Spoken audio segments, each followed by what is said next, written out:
আমি এখন রান্না করছি। কুটুম বাড়ি এসেও কিন্তু আমাকে রান্না করতে বসিয়ে দিয়েছে। রান্নার থেকে আমার নিস্তার বল, সেটা বল। উনুনটা দেখো ডিজাইন, এদিকে কড়া ওদিকে হাঁড়ি। এই যে বেগুন ভাজা হবে, আর এই যে বাঁধাকপি আর মাছের ঝোল হবে। কি রান্না হচ্ছে দিদি ভাই একটু দেখি? ওই তো বেগুন বেগুন ভাজা হবে, ও মাছের ঝোল হবে, বাঁধাকপি হবে। এই যে বাঁধাকপি, এদিকে ভাত বসেছে। ল্যাম্পটা দেখ, এটাই হচ্ছে। আর এদিকে দেখো আমার মাসি পেয়ারা পাড়ছে। এই দেখো ডাসা ডাসা পেয়ারা, এই নিচে একটা পড়েছে, এটা আমি খাবো। বেগুন সাইজ দেখো, বেগুন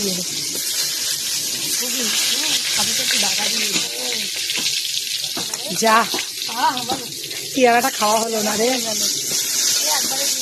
হ্যাঁ হ্যাঁ, গ্যাস কমা কমা, গ্যাস কোথা থেকে কমাবো? মানে আঁচ কম দিবে, আঁচ কম দিবে।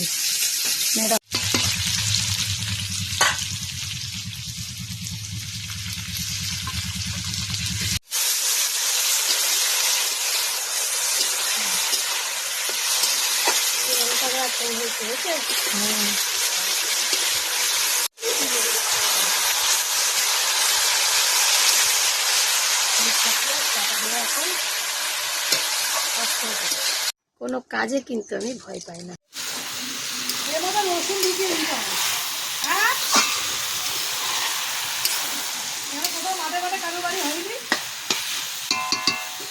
আমার এই ছোট্ট ব্লগটা তোমাদের কেমন লাগলো কমেন্টে জানিও। এদিকে আমার বাঁধাকপি হয়ে গেছে প্রায়, আর এখন দেখো চিংড়ি মাছ নিয়ে এসছে বাজার থেকে, তা তিনজন মিলে একসাথে ছাড়াতে বসে গেছে। এখন এটা নামিয়ে রেখে আবার চিংড়ি মাছ ভেজে দেবো এর মধ্যে।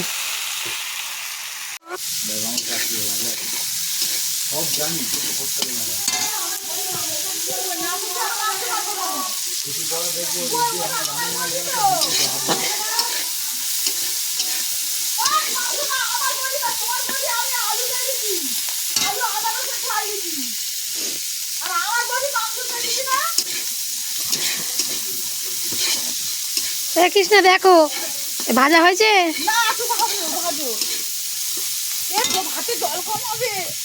জল কম হবে। সেই তো বাঁধাকপির আজকে কন্টর মন্ট, বাঁধাকপি যা হচ্ছে। অভিজ্ঞতা দেখো আমাদের বোনের, দেখো ভাত দেখলো না টিপে ভাত হয়েছে কিনা, ভাত উবুর করে দিচ্ছে। দেখো দেখো এখানে কি হচ্ছে, কচুর বড়া। সবাই মিলে মাসি থালা নিয়ে বসে আছে, গায়ে হলুদ হচ্ছে মাছে। এ চুলকাচ্ছে এবার, চুলকাচ্ছে। যেটা ভালো করে ভাজিস নি সেটাই আমার মনে হচ্ছে চুলকাচ্ছে। হচ্ছে না, ম্যানিয়াম বাদ দে, কিচ্ছু হবে না। মাছে এখন হলুদ মাখাচ্ছে, গায়ে হলুদ হচ্ছে, মাছের গায়ে হলুদ হচ্ছে। আর আমার তো রান্না হয়ে গেছে, বাঁধাকপির রান্নার দায়িত্ব আমার ছিল, হয়ে গেছে। কচুর বড়ার দায়িত্ব বনু আর মেশো। মাছ কৃষ্ণা রান্না করবে। না না, পেঁয়াজ কোচ, পেঁয়াজ দিয়ে টমেটো দিয়ে ঝাল, ওই একটুখানি আলু দিতে বলেছে, আলু দিয়ে ওই এক করা ঝোল। বোন বোন ইয়ে কর, এ বোন জালটা এবার জোর দিবি না নাকি?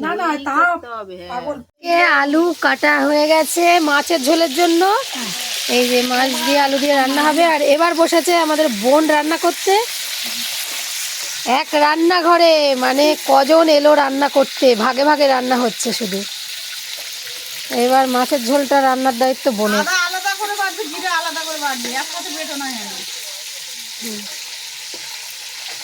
তো চলো টাটা, আবার দেখা হবে পরের ভিডিওতে। সবাই ভালো থেকো।